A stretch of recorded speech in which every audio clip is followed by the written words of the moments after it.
We have on staff of Hannibal one of the best prosthetics departments working in Toronto, and it's led by Francois Dejanay, and he has a history with doing a lot with very little. We were lucky in the beginning that Francois was available to us, because in looking at his work and ultimately the work, how it's projected up, the detail and just the translucence of skin of, I want to say, the victims that we have, of that he has to create out of the materials that ultimately are plastic. To have someone who is a maestro with flesh and blood and is able to take the elements that he's learned from working on movies like the Saw films and bring that body dysmorphia to Hannibal Lecter. The talent and the artwork, because it's painting and it's creating. And the depths of it, because we flay angels,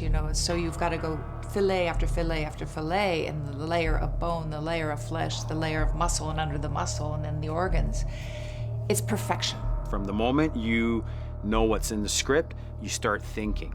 The more information you get at your meeting, you either alter the way you're thinking or you keep going in that direction. We are constantly turning people inside out. We are sewing them together.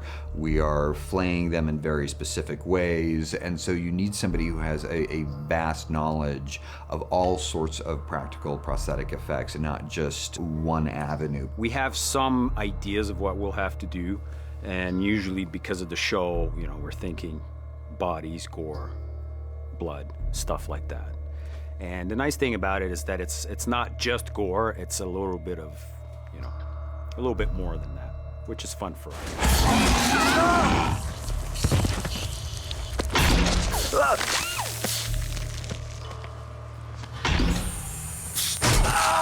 This is a little bit tricky piece to build simply because we weren't exactly sure of what we needed and wanted. We had certain designs given to us, and we started building it. And as we were building it, Brian came in and saw it, and the designs somewhat took a slight change. Instead of covering all the bones and everything, we left them exposed because he liked the aspect of it being all bones when the man works with bones all the time.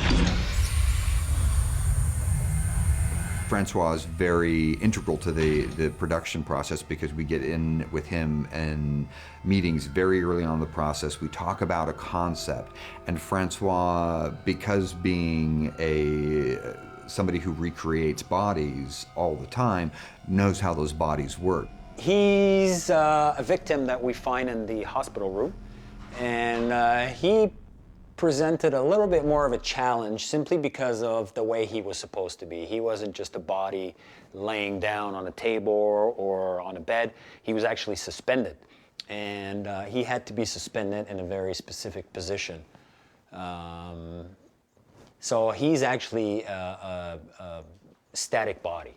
So he doesn't move, there's no joints in him or anything. He's just that position, and that's it. So we have these wonderful, disturbing meetings where Francois will tell us, well, the body would actually do this in that circumstance. And then we'll say, oh, okay, that's great, because then if the body is reacting that way, then we'll turn it this way, and that actually becomes part of the story. So we have the judge over here. The judge was part of a tableau.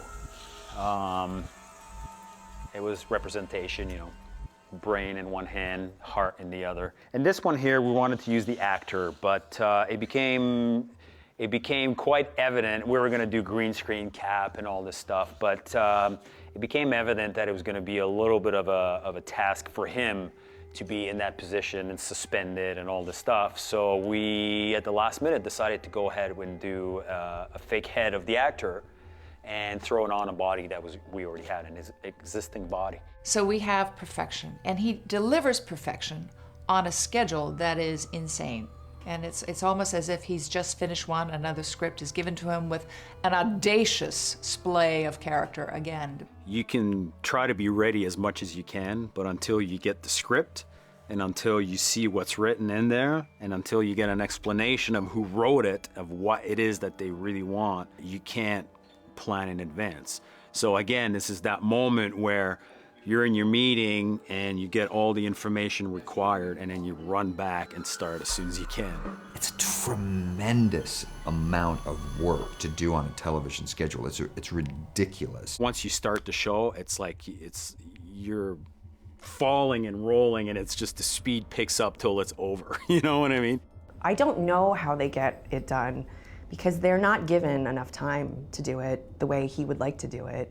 And every single time it comes out looking just incredible. Because he only has like 8 days to prepare for each next episode, and it is very much the Indiana Jones boulder that is right at his heels.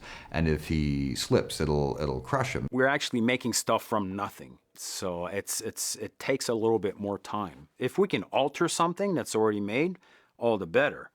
But most of the time, we can't do that because everything is written specifically for that episode. Well, this is our next victim for the following episode, the one that's coming up. And what we're doing here is we're going to create a burnt body, and it will have to do a few different things. Right now, we're reusing the Beverly body since we will not recognize the person. That was the closest to the body size of the actress that we're doing. This is a burn scene and an aftermath. So we're making a body that's going to be seen in the morgue as a crispy, burnt body. And then we're also going to take this body and turn it into a tableau for the following day. He goes out of his way and works long, tireless hours to deliver what he does to the screen. He makes it happen. You know, it's never, I can't, it is, I can do it. How great. What are you feeding my dogs?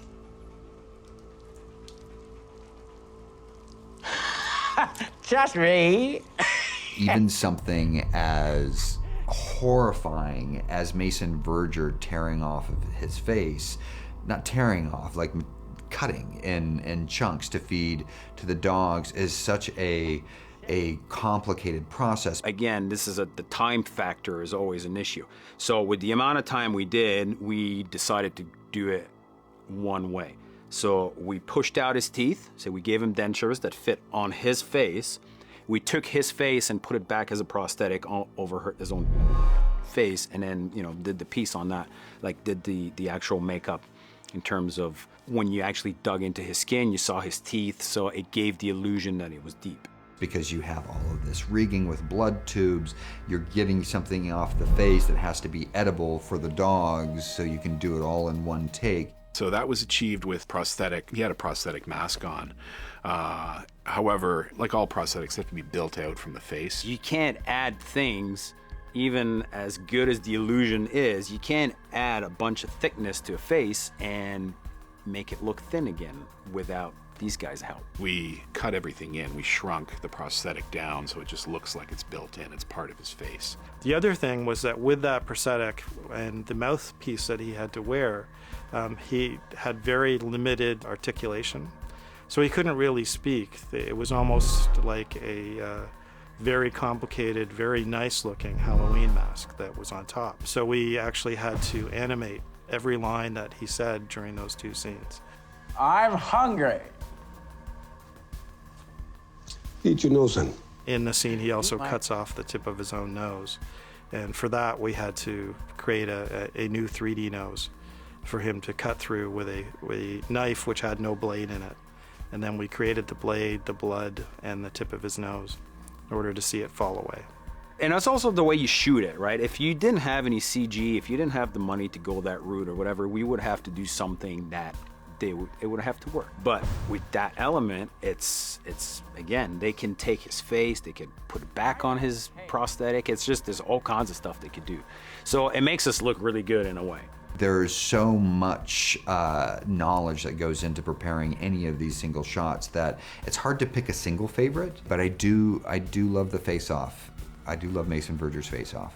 It puts us in that world. It creates an extra reality that is extraordinary. I know it's fake, but in the moment it doesn't feel fake, and it just helps you as an actor to completely believe in this fantasy you're creating. It's interesting. I think Scott and I, when we first The first couple episodes of season 1, we would actually like dread to go in because it looked so real and haunting. We were like, oh, how are we going to do this scene? And now we kind of bolt out of our trailers and are looking like ready to see what his next piece of art is. I know it sounds horrible, but we're thrilled with what they have for us, yeah. There are some times where I have my hand in some sort of dead body and it's actually the actor with a false bottom or something, and I've forgotten that, and he'll like do something like that, and we'll freak out. She has a heartbeat. What? Because we're just like, oh right, this one was real. I forgot that this is a real guy in this scene. This isn't one of the mannequins that looks exactly like a real guy. And there have been plenty of times watching the show where I have had to jump up from the sofa and run around the room going, oh my God, oh my God, oh my God, oh my, that's so disgusting. I can't believe they did that. I can't believe.